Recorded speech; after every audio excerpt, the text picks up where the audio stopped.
how to turn on or turn off flashlight on Android. So if you want to turn on or turn off the flashlight on Android, then what you need to do is there are two ways. You can either open up your settings, and under settings, you need to go for the search, which is on the upper side, and search for flashlight.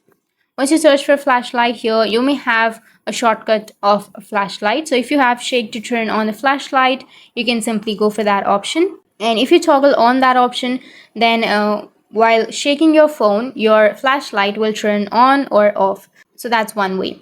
And the other way is simply turning on or off. So to turn off or to turn on the flashlight, you need to go for the upper side of your screen, and here you will have an option of flashlight. Simply tap on it and your flashlight will be turned on. And to turn that off, again tap on flashlight and it will turn off. So that's how you can turn on or turn off the flashlight. And if you have any questions, feel free to comment below. Thanks for watching.